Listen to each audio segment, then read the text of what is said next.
Olá, seja muito bem-vindo. Está começando mais uma edição do Conversa que Rende, o nosso encontro semanal para discutirmos os assuntos do mercado financeiro, hoje com Caio César, nosso mago do câmbio. Tudo bem, Caião? Boa noite, Rafa. Boa noite, Thaís. Boa noite, Pedro. Como é que tá? Como é que vai? Tudo beleza. O Caio já adiantou os nossos outros convidados. Thaís Souza, nossa ruiva, também com a gente. Tudo bem, Thaís? Tudo ótimo, Rafael. Que prazer estar aqui hoje, mais uma vez, nessa quinta-feira com cara de sexta, né, no nosso mercado financeiro. Simbora! É verdade, estamos gravando aqui no dia 8 de julho, quinta-feira. Teremos um feriado na sexta-feira, dia da Revolução Constitucionalista de 1932. Sabia dessa, Pedro Freire? Tudo bem? Fala, Rafa. Boa noite. Boa noite, Caio. Boa noite, Thaís. Mais um prazer aí participar desse tão badalado podcast. Muito bem. Galera, tivemos uma semana aí de baixas no mercado financeiro. Ibovespa fechou em queda, acumulou uma baixa aí de 1,7 durante a semana, marcada por muitos ruídos políticos, Covid de novo no radar, a variante Delta voltando a assustar os Estados Unidos, a Europa, muitas preocupações em relação a um recrudescimento da Covid e uma recuperação econômica ainda pouco consistente, né? A gente teve aí alguns analistas durante essa última quinta-feira, eu pude ler algumas boas informações que eles deram, com uma preocupação aí nessa retração técnica, uma barreira importante de resistência nos 130 mil pontos, só que a queda até os 125 mil foi mais rápida do que se esperava. Além disso, o dólar deu uma estilingada de 4% na semana, em 3,96%, o que dá a dimensão dessa combinação entre caos político que o Brasil está vivendo, com a CPI ganhando novos contornos, envolvendo novos personagens, desmistificando um pouco a questão das vacinas, mas trazendo realmente o governo para o centro do problema. Isso tem trazido muita insegurança política, dá para perceber que isso tem afastado os investidores. Tivemos só nessa semana, por exemplo, 890 milhões de dólares deixando o país, num movimento que ainda é positivo durante o ano, mas essa semana especificamente acabou trazendo essas dificuldades aí para o nosso radar. E o radar do investidor também está preocupado com os Estados Unidos, né? Que teve aí nessa última quinta-feira um pedido de seguro-desemprego acima do esperado, em 380 mil novos pedidos, algo que não estava no radar, apesar de a inflação estar sendo um ponto muito marcado para os investidores, algo que vem chamando a atenção. Será que a política econômica do Fed vai mudar daqui a um ano e meio por conta da inflação? Mas, na verdade, o que tem trazido um pouco mais de preocupação é a situação do emprego nos Estados Unidos, o que demonstra uma retomada econômica não tão forte quanto a gente estava esperando. E queria também tratar especificamente de um assunto importante, que foi a questão da inflação. Tivemos o IPCA sendo divulgado nesta última quinta-feira. O IPCA para junho ficou em 0,53, uma desaceleração em relação a maio, que ficou em 0,83, mas é a maior inflação para junho, para o mês de junho, em 3 anos, desde 2018, onde tivemos absurdos 1,26% de inflação. Não temos uma alta tão significativa. E o que isso traz para o investidor? Traz o medo de uma inflação descontrolada. Já temos aí nos últimos 12 meses uma inflação que vai chegando à casa dos 8%, 8,35% a inflação acumulada nos últimos 12 meses. É a maior taxa desde setembro de 2016. Vale lembrar que o centro da meta da inflação do governo para o final do ano é de 3,75%, e o teto, já furado há muito tempo, era de 5,25%. Amigos, eu acho que temos que ligar o sinal amarelo. Pelo menos essa é a impressão que eu tenho. A questão política ainda está interferindo. O investidor com pouco apetite para o risco nessa semana sacou dinheiro do Brasil. O dólar teve uma retomada muito alta em todo o planeta, mas nada comparado aos quase 4% que tivemos aqui no Brasil. Ou seja, risco Brasil continua sendo muito forte. E isso vem chamando a atenção para o investidor internacional, o que atrapalha a nossa retomada econômica aqui dentro. Queria saber primeiro de você, Caio, em relação ao dólar. Como é que você viu essa movimentação durante a semana? Se isso realmente tem algum outro custo embutido ou se é essa conjunção política que está explosiva aqui dentro do Brasil. Rafa, para mim, o movimento do dólar essa semana foi muito pautado por risco Brasil, né? E aí tiveram vários momentos que evidenciaram essa tese, né? E hoje, inclusive, você comentou aí do valor do dólar frente às outras moedas. Hoje, o valor do dólar frente às outras moedas, né, que existe um índice para medir isso, a força do dólar no mundo, ele caiu 0,30, enquanto a nossa moeda chegava a subir quase 2% no mesmo dia. Então, assim, existe uma depreciação do dólar dentro do dia de hoje, mas uma apreciação do dólar frente ao real aqui no Brasil. Então, assim, você consegue fazer uma eliminação de alguns fatores e chega numa conclusão de que é uma coisa local, né? E aí, mais uma informação que corrobora para essa tese é sim a intervenção do Banco Central, que foi feita por volta de meio-dia, que iniciou um leilão de swap. Não foi muita coisa, foi o suficiente para movimentar ele no curto prazo, assim. Ele chegou a encostar no 0-0, mas rapidamente ele retornou o seu movimento de alta. Então, assim, para mim, ficou claro ao longo da semana, e tivemos vários momentos como esse, tá? Em que o índice dólar caía e o dólar subia. Então, assim, para mim ficou claro essa semana que era movimento de risco, e ainda assim, e ainda mais claro ainda, que é um movimento de proteção de risco utilizado só no dólar, tá? Eu tenho para mim aí uma hipótese de que os alocadores, os gestores e os bancos, eles não estão usando a taxa de juros, né, que é um instrumento tradicionalmente usado para você redear riscos brasileiros, né, para você fazer proteção de riscos brasileiros.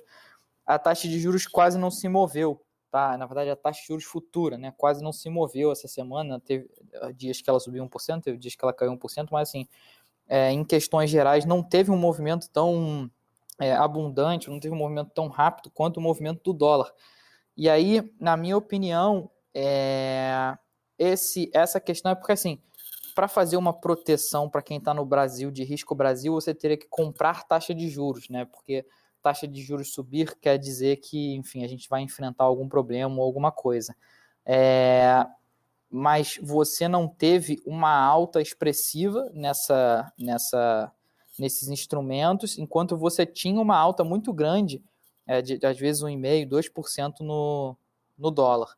Então, assim, eu acho que o mercado, para não ter que comprar, e essa era a conclusão que eu ia chegar, o mercado, para não ter que ficar posicionado em alta de juros, ele transferiu toda a posição, ou então porque ele já estava exaurido de posições de alta de juros, ele transferiu toda a posição dele para zeragem no dólar, né? E isso ficou claro para mim em alguns momentos da semana. Mas eu acho que esse acaba sendo um movimento muito específico de Brasil, né? Porque é uma estratégia que a gente não percebe isso lá fora, né? A gente não percebe isso com os treasuries americanos, pelo contrário, né? Eles têm fechado a curva cada vez mais nos yields de 10 anos, na Europa também. Então a gente percebe, né, Pedro, que é um movimento de defesa, Thaís também, se quiser participar, onde o investidor está preocupado com o que está acontecendo no país, né? E qual recado que a gente pode dar para quem busca investimento, para quem busca rentabilidade num cenário como esse? Eu ia até complementar, Rafa, com relação ao que você falou, que isso acontece muito no país, no Brasil, porque eu acho que a cultura de investimento aqui ainda é uma cultura embrionária, né? Onde a gente vê o risco e a gente quer realizar. Diante de uma confusão, uma incerteza política, uma incerteza de reforma tributária, a gente quer sair. Eu acho que a gente tem que, mais do que nunca, né, a gente começar a pregar uma educação financeira, né, onde a maior diversificação, que eu acho que é o caminho para que a gente atinja ali um pouco de inflação, uma proteção ali, de repente, com exposição lá fora, né, internacional, cambial, e também não ter tanta euforia, né, quando se vê um movimento grande assim no mercado, entendeu? Na bolsa.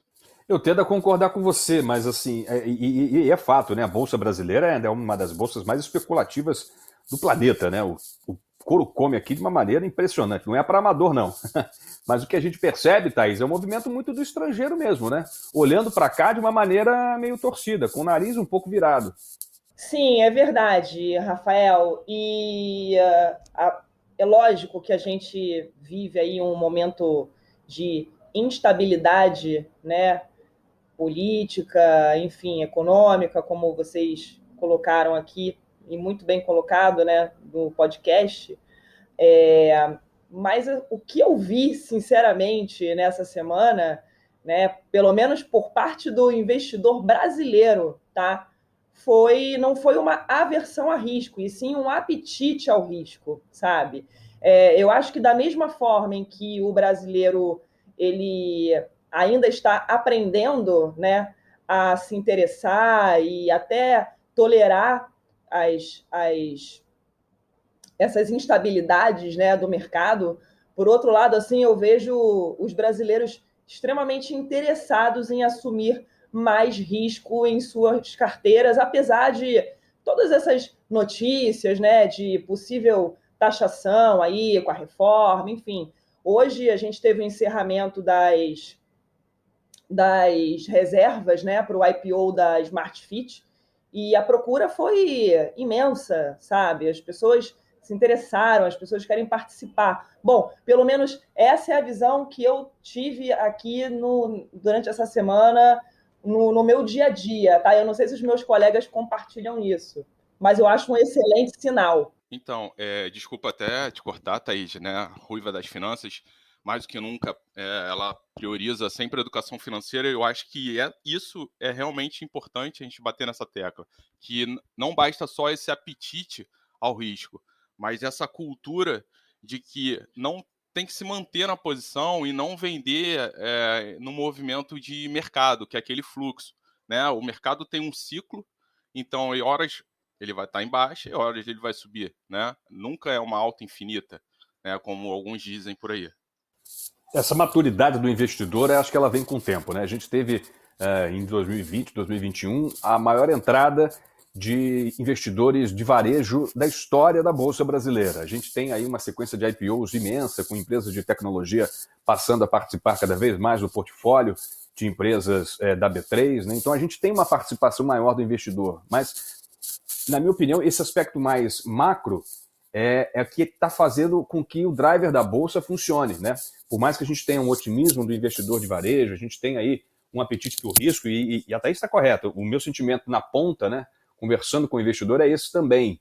A gente teve um volume recorde aí de ingressos na Smart Fit, o rateio vai ficar imenso realmente, mas eu acho que o que continua movimentando a Bolsa, isso até sobra um pouco para o assessor explicar, é o porquê a Bolsa está tendo esse movimento, né? Por que a gente vê números até melhores da economia, mas a Bolsa continua performando mal, o dólar continua caindo. E muito se explica justamente por esse movimento especulativo que vem lá de fora. E por que vem lá de fora? Porque o olhar aqui para dentro do investidor estrangeiro, que ainda é muito importante, acaba fazendo uma diferença muito significativa. E aí, quando o Caio traz a comparação, por exemplo, do dólar em relação às outras moedas, faz com que o Brasil fique numa posição meio que na berlinda, né? O Brasil é o patinho feio da história, onde você tem uma recuperação econômica muito sólida, apesar de que essa semana deixou claro que esse volume de crescimento econômico talvez não seja tão forte como se imaginava. A gente viu a China aí, por exemplo, com números de varejo não tão bons como foram lá no início da retomada no meio de 2020. A gente viu a Europa também com o PMI sendo um pouquinho abaixo do esperado, os Estados Unidos com o desemprego ainda em alta. Então, a gente tem aí uma retomada econômica menos volumosa do que se esperava. E aí, quando o investidor que tem apetite para o risco olha para o Brasil e fala assim, bom, então vamos ver o Brasil, esse país forte, com grande potencial, um celeiro no agronegócio. Quando ele olha para o Brasil, ele fala, acho melhor não, hein? Acho que agora não está no momento. E isso é péssimo, né? Porque a gente poderia estar aqui atraindo investimentos imensos, a gente poderia estar sendo um hub de abertura econômica, de crescimento, de financiamento de vários tipos de investimentos, e aí me parece ver uma oportunidade indo embora, com a inflação em alta e juros em alta, né? É uma combinação que para o investidor estrangeiro seria maravilhosa, mas a gente não percebe isso. Eu acho que, assim, como bem apresentado, né, a gente teve uma desaceleração na inflação, né, apesar de ser dos maiores índices em 3 anos, né, que foi o maior em 2018, foi 1,26, e agora a gente está com 0,53. A maior para junho, né? A maior de junho, geralmente. Exatamente. A gente tem geralmente inflações um pouco mais aceleradas no final do ano, porque o poder de compra aumenta, enfim, entra no 13º, há um aquecimento natural da economia, mas geralmente o meio do ano ele não reserva grandes movimentos inflacionários, mas tem surpreendido porque foi o maior junho desde 2018, que foi uma crise tremenda política, enfim, todas aquelas confusões que a gente já sabe muito bem em anos eleitorais, né? Então, eu, enquanto assessor, né, na nossa ponta aqui de frente, né, a gente tem que olhar com um certo otimismo, né? Essa informação que desacelerou é boa, de uma certa forma. Isso também leva ao investidor estar posicionado um pouquinho ali em investimentos, em títulos de renda fixa que estão atrelados ao IPCA, né, para criar um pouco de lastro ali, já que a inflação está nesse movimento, né, ainda de alta. Eu acho que é importante, né, essa diversificação, um pouquinho de inflação, apesar da fuga, né, como a gente diz, do investidor estrangeiro, né, mas o investidor aqui no Brasil, que tem contato com a bolsa e tudo mais, tem que buscar também outros tipos de investimentos também atrelado à inflação. Sem dúvida, isso vai ser um ponto fundamental para a proteção de qualquer investidor, né, Thaís? A gente tem isso como, claro, pelo menos assim, em qualquer conversa com qualquer investidor que está minimamente antenado, há uma preocupação em se proteger da inflação, né? E a gente tem produtos que conseguem fazer isso de uma maneira muito clara, muito sólida. E é possível e é importante observar que numa taxa de juros ascendente, se proteger da inflação é fundamental, porque senão o rendimento fica no negativo. Exatamente, Rafael. Apesar da gente ter uma taxa Selic aí em franco aumento, né? A premissa é que a gente acabe o ano com a taxa de juros anual aí a 7%, segundo o relatório Focus. O fato é que se você apostar só na Selic, o seu lucro real lá no final vai ser negativo, né? Por conta dessa inflação que está muito alta nesse momento também. Então, perfeita a colocação aqui do meu colega, né? Perfeita a sua colocação também, Rafa, em relação a esses títulos, né? Que pagam o IPCA mais os juros. Então, o investidor, através desse tipo de investimento de renda fixa, ele consegue proteger, né, o poder de compra dele. É sempre muito importante aqui, falando agora para os nossos ouvintes, né, destacar aqui para vocês que quando a gente coloca o dinheiro da gente em títulos IPCA mais juros, é sempre bom colocar aquela parcela do dinheiro que você não vai mexer. Porque se você precisar de resgatar antecipadamente, pode ser que não seja assim tão legal. Então, é importante ter IPCA mais juros na carteira? É super importante. Mas vai com calma, procura o seu assessor, conversa com ele direitinho para você não exagerar a dose e ficar com o seu dinheiro imobilizado ou, se precisar resgatar, ter que resgatar com pênalti. E isso é uma coisa que a gente não gosta, né, pessoal? Os títulos eles têm valor, né? Não é só aquele papel que você tem lá no final, ele tem um valor aí durante esse carrego e isso pode realmente variar, flutuar. Então é importante, bem lembrado, observar esse papel, se for realmente para levar até o final, porque aí sim você vai ter aquele rendimento garantido que foi contratado no início. Agora, queria falar desse IPO. A Thaís levantou a lebre, vamos falar um pouquinho desse IPO da Smart Fit, que movimentou a semana aí. Assim, foi realmente surpreendente o movimento, né? Um volume imenso, a gente ainda não tem os dados confirmados, estamos gravando aqui na noite de quinta-feira, dia 8 de julho, o book building vai ser fechado no dia 12. A gente não sabe exatamente ainda quanto foi o volume, mas uma oferta que chamou muito a atenção, né? O que vocês acham que teve a atração do investidor? Uma empresa que até certo ponto é muito conhecida, né? Uma rede de academias que se espalhou e cresceu bastante aí nos últimos 10 anos. Foi, de repente, uma retomada econômica? Foi a noção de que o Brasil vai ter depois, nesse rumo pós-pandemia aí, uma volta forte do setor de serviços? O que vocês identificam aí? Eu acredito que essa política, né, essa cultura, desculpa, do investidor acreditar em empresas que estejam em crescimento, uma rede de academias, né, internacional que está em amplo crescimento, ajudou muito, né, a essa aceitação dos investidores nesse IPO. É muito bem colocado, né, pelos meus colegas, que isso sim é uma comprovação da evolução do apetite ao risco. Thaís, o que você acha que chamou mais a atenção do investidor? É a galera que está querendo malhar e fala, olha, rapaz, quem sabe eu ganho uma forcinha a mais aqui comprando as ações da academia. Olha, o Rafael, eu acho que diversos motivos, tá? Não só por acreditar que agora, né, com a população sendo vacinada e essa perspectiva aí do aumento, né, da procura pelos serviços, a normalização, né, dos serviços no Brasil vai voltar. Então, eu acho que existe sim, por parte do investidor, essa expectativa mesmo, tá? Essa visão. Soma-se a isso o fato da Smart Fit ser uma marca consolidada, né? Conhecida. Eu acho que também a questão de ser a primeira academia a abrir o seu capital na bolsa, né? Isso é sensacional. Esse setor não existia no nosso índice e a partir de semana que vem ele irá existir, né? Então isso é realmente muito, muito interessante. Isso chamou a atenção dos investidores. E eu acho assim, eu quero puxar aqui a sardinha, né, para o lado de nós, assessores financeiros, né, pessoas que levam informação para os nossos clientes, enfim, nós disseminamos essa informação e isso teve um fator muito relevante, né, na confiança do investidor de se sentir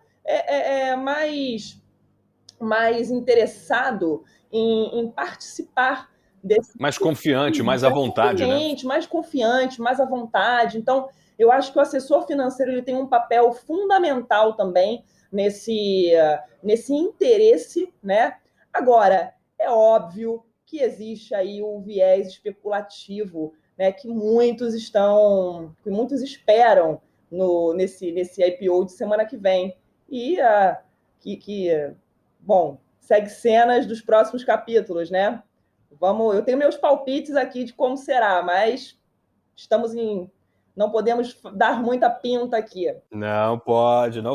Olha lá, olha a CVM atrás de nós depois, hein? Pelo amor de Deus. Caião, como é que você viu aí esse movimento de IPO? Eu acho interessante, né? Eu acho que isso é um bom ingrediente para a gente medir a confiança, eu digo até no mercado acionário do Brasil, né? A gente percebe as empresas querendo abrir capital, confiando na legislação, nas boas práticas de governança. Eu acho que esse é um passo importante que a gente está dando aí na direção da consolidação do mercado de ações. Falar do IPO em si é muito... Antes dele é meio perigoso. Mas falando de IPOs, eu acho muito positivo a gente ter tantas empresas entrando para a Bolsa, né? Então, se você vê uma estatística de empresas que participam da Bolsa brasileira versus as empresas que participam da Bolsa americana, você vai ver a discrepância e o quanto o nosso mercado é pequeno, né? Então, assim, você ter emissões... primeiro que, assim, fala muito sobre o nosso momento, né? Por mais que tenhamos os nossos problemas, enfim, por mais que a gente tenha algumas coisas... para uma empresa vir para a Bolsa, abrir o seu capital, buscar o financiamento de outros sócios, né, de pessoas físicas, pessoas jurídicas, confiar um pouco no mercado, né? Então, eu acho muito positivo você tem uma... O que você falou do varejo é importante, né? Você tem uma invasão do varejo, né, nos últimos anos. Se você olhar o Brasil é um país de serviços, né? O nosso PIB de serviços posso estar errando por pouco aqui, mas o nosso PIB de serviços é em torno entre 60% e 80%. Então, assim, a gente... Você chutou numa margem grande pra caramba. É porque varia mas bastante, é isso aí. né? 70... Varia, tô brincando. Hoje em dia está por volta de 68%, o agro teve um crescimento muito grande em 2020, e aí ocupou aí 26, alguma coisa, e aí pouco mais depois do setor terciário, mas é isso aí. O nosso PIB de varejo é muito importante, o nosso setor de serviços brasileiro é muito importante, e você ter empresas do setor de serviços entrando para a Bolsa faz muito sentido no ponto de vista de evolução da economia. Tem uma estatística que é meio ruim não é que é ruim, mas é muito incipiente, que é o número de CPFs na Bolsa, né, Rafa? Você deve ter esses números aí de cabeça, e o número também de pessoas que têm investimentos em Bolsa no Brasil contra investimentos em Bolsa nos Estados Unidos. Imagino que você também tem esse número aí de cabeça. Então, assim... Não os tenho só do CPF, já são mais de 3 milhões e meio de CPFs, assim, mas o crescimento é o que mais chama atenção. Perfeito. Nos últimos 2 anos, um crescimento de mais de 1.800.000 CPFs, né? É isso. Ou seja, realmente chamou a atenção a entrada de novos investidores. E esse amadurecimento da Bolsa, eu acho que casa muito com o que você está falando. Assim, é amadurecimento mesmo, assim, é desenvolvimento dos instrumentos, desenvolvimento da Bolsa, desenvolvimento dos investidores. Então, assim... Juros mais baixos também, né? Obrigando o investidor a buscar rentabilidades mais arriscadas, um pouco menos automáticas, como poupança, aquela renda fixa, aquele CDB que pagava 1% ao mês. Acabou a festa. Preciso realmente buscar conhecimento, buscar assessoria para realmente conseguir bater investimentos que subam acima da inflação. Sim.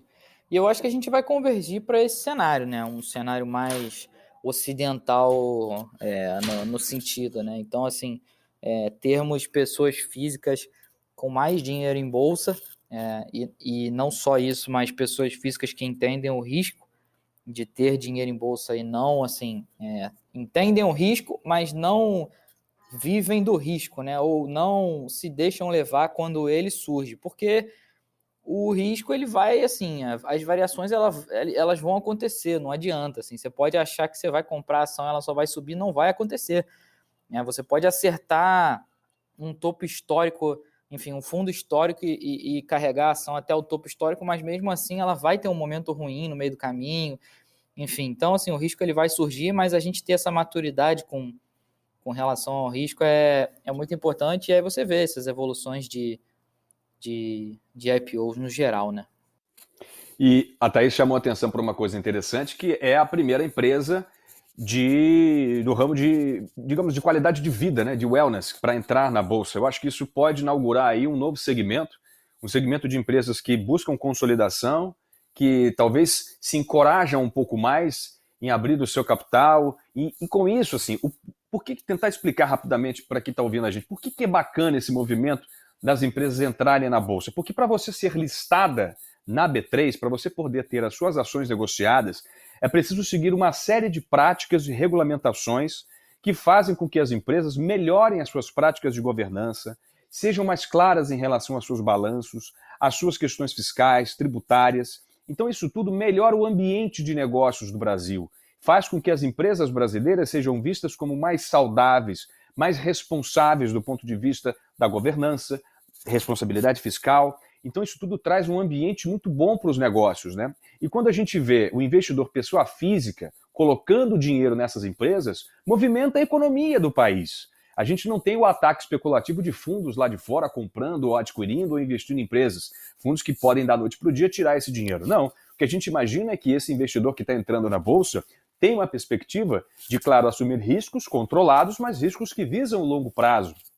Então, é como se fosse um voto de confiança na economia doméstica, na economia brasileira. E as empresas, cada vez mais, vendo esse movimento fortalecido dos investidores pessoa física, e só para lembrar, a gente tem mais de 1 trilhão de reais ainda em investimentos atrelados à poupança, a gente tem um manancial de possibilidades de investimento. Então é muito bom esse casamento entre investidores pessoa física entrando no mercado financeiro, entrando pela porta da frente da B3, e as empresas também querendo serem listadas na B3. Então isso melhora demais o ambiente de negócios, fortalece a economia, traz investimentos e, claro, consolida ainda mais um futuro brilhante para o Brasil do ponto de vista econômico. Então é essa combinação que resulta de uma notícia boa como essa, né? De um IPO como o da Smart Fit, uma empresa nova que tem aí práticas inovadoras em relação à gestão, uma marca forte, como a Thaís realmente já falou, consolidada no mercado de academias e que vai se aventurar, por que não, né? Mas se aventura de uma maneira bem consolidada, muito bem estudada. alguma questão ali jurídica em relação aos acionistas, isso ainda pode gerar algum problema mais ali à frente, mas nada que atrapalhe, a princípio, o que tem sido especulado, que é uma procura muito grande pelas ações da Smart Fit. É isso, senhores. Algo mais a declarar? Desculpa, acho que falei demais, hein? Falou muito bem, Rafael, muito bem colocado, né? Todo esse movimento gera uma confiança tanto nas empresas a abrirem o seu capital, quanto dos brasileiros a serem mais participativos na nossa bolsa. Maravilhoso, adorei o que você colocou. E você definiu melhor ainda. Eu falei e você definiu em uma linha. Obrigado, é isso mesmo. Um beijo para você então, Thaís. Valeu demais. Até